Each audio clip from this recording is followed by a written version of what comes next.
Le tableau de bord des marchés chaque dernier vendredi du mois avec nos invités, notre duo. Bertrand Lamiel est à mes côtés en plateau, le directeur général de Ports en Par Gestion. Bonjour Bertrand. Bonjour. Merci beaucoup d'être là, ravi de vous retrouver.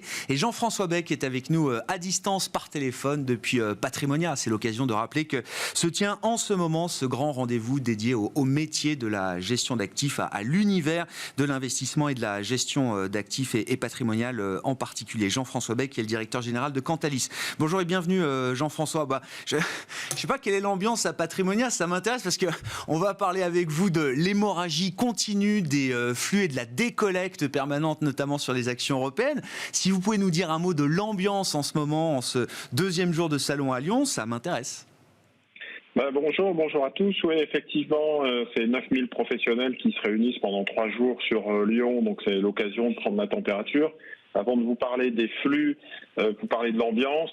On est sur une ambiance, je qualifierais de bittersweet, comme on dit en anglais, c'est-à-dire que c'est à la fois doux et amer. Le côté amer, le côté négatif vient des risques sur les marchés financiers qui se matérialisent, et plus que les risques, j'allais dire surtout des incertitudes qui sont fortes, et la violence des mouvements. On nous parle de la Russie, on nous parle de l'Angleterre, on nous parle des banques centrales, on nous parle de la récession. Donc ça, c'est le côté inquiétude. Le côté, j'allais dire, plus positif de la profession, c'est qu'on a des épargnants qui se tournent de plus en plus vers leurs conseils financiers pour avoir des conseils sur des sujets majeurs. Alors vous avez cité l'inflation, on est à 10% aujourd'hui en Europe en septembre, en zone euro. Donc c'est forcément un livret A à 2% ou un fonds en euros à 1% et une inflation à 10%, ça veut dire que je commence l'année 2023 à moins 9% de rendement, donc c'est pas terrible. Donc qu'est-ce que je fais ? La retraite, qu'est-ce que je fais ? Les impôts. Donc on a tout ce flot de questions, d'inquiétudes qui, je dirais, déversent sur la profession. Et pour information, la profession augmente de 15% par an ses bataillons. Donc on a 15% de cabinets en plus et 15% de conseillers financiers. Donc savoir. Dernière bonne nouvelle, c'est le fonds en euros. Tenez-vous bien, les fonds en euros sont à nouveau réouverts. Les assureurs acceptent de nouveaux capitaux. Pourquoi ? Parce que d'une part, ils ont envie absolument de limiter les sorties dans la période actuelle. Il ne faudrait pas générer des moins-values. Et donc les assureurs essayent de limiter la casse et les sorties pendant que les marchés obligataires sont très compliqués. Et idéalement, il faudrait faire rentrer de nouveaux capitaux. Et donc ça, les CGP l'ont bien compris. Pour information, j'ai fait un sondage dans les allées. 30% des collectes depuis le début de l'année sont orientées vers le fonds en euros, donc ça, on retrouve du vent dans les voiles sur ce célèbre produit. 30% à peu près un tiers sur des SCPI et l'immobilier.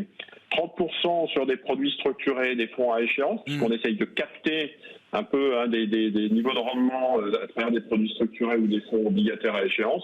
Et il reste 10%, vous allez me dire, 10%, certains fous furieux continuent encore à investir un peu dans des fonds actions, des fonds flexibles, donc se tourner vers les marchés. Et on voit que ça reste très satellite, forcément. Et donc c'est la bonne transition pour parler des flux. Oui, parce que ça demande forcément du courage de regarder les marchés actions, les marchés les plus risqués aujourd'hui. On en reparlera dans quelques mois. La situation sera peut-être pas éternelle de ce point de vue-là. En tout cas, la big picture que vous nous racontez depuis le début de l'année, Jean-François, et le mois de septembre ne fait pas exception à la règle, c'est l'histoire d'une décollecte générale sur l'ensemble des classes d'actifs.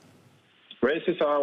Le scénario se met en place et continue à être négatif pour l'industrie de l'asset management. C'est plus de 300 milliards de décollectes sur 2022, donc on est sur un rythme de 35 milliards de décollectes par mois.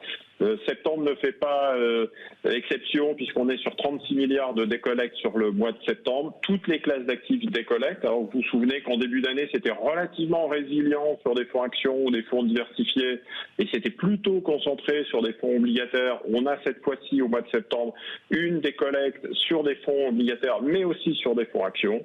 Pour la partie fonds actions, le gros de la décollecte, en fait, se positionne sur l'Europe, malheureusement.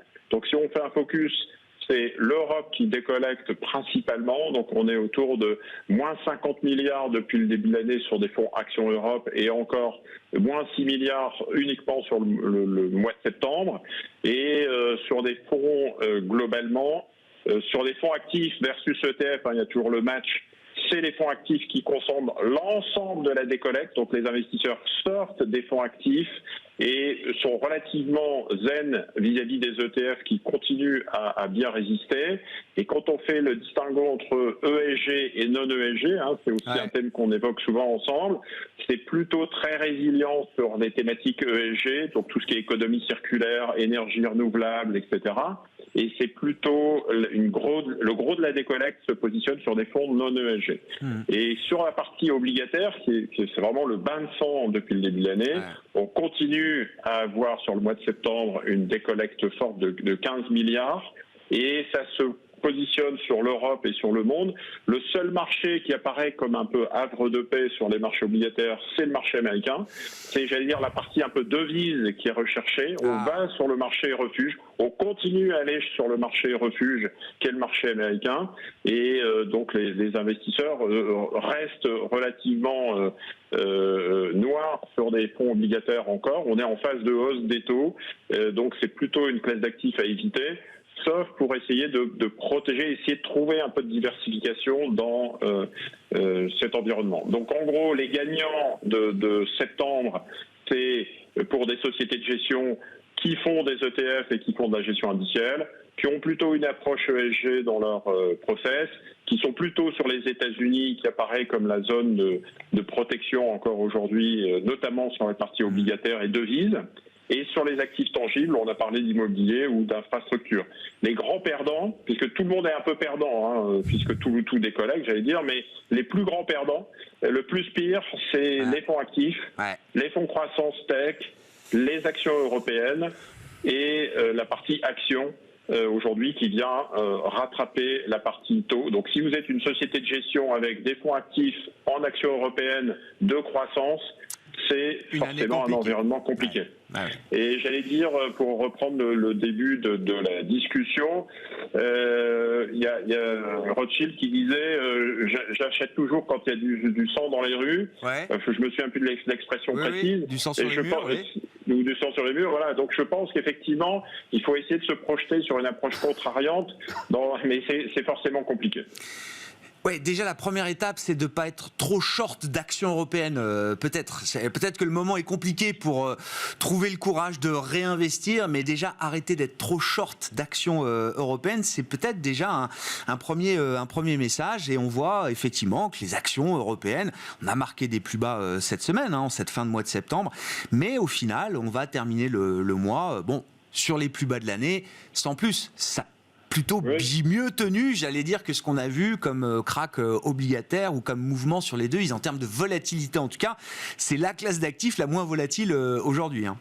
Oui, je pense qu'effectivement, c'est difficile d'être contrariant, de se projeter. Je pense que sur les risques financiers, les investisseurs et les professionnels connaissent un peu des environnements de ce type. Donc, si on leur dit hausse des taux ou récession ou inflation, ils savent quel levier à bouger.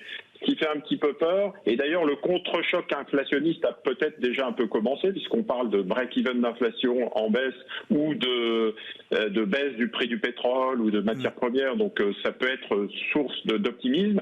Ce qui est un petit peu compliqué, c'est la violence des mouvements. Et c'est des incertitudes du type guerre en Europe qui, du coup, fige l'ensemble des décisions et limite un petit peu, je pense, l'impact, les leviers d'action des banques centrales. Je ne suis pas sûr que les leviers des banques centrales activés auront vraiment un impact sur l'inflation qu'on est en train de connaître. Et c'est ça un petit peu qui inquiète les professionnels en ce moment. Avec une augmentation des risques pour la stabilité financière.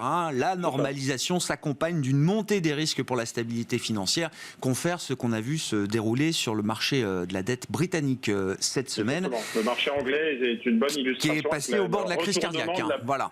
Exactement. Voilà. Et la quasi-faillite de beaucoup de fonds de pension anglais, qui a ramené la Banque centrale d'Angleterre à reviser à 180 degrés sa politique.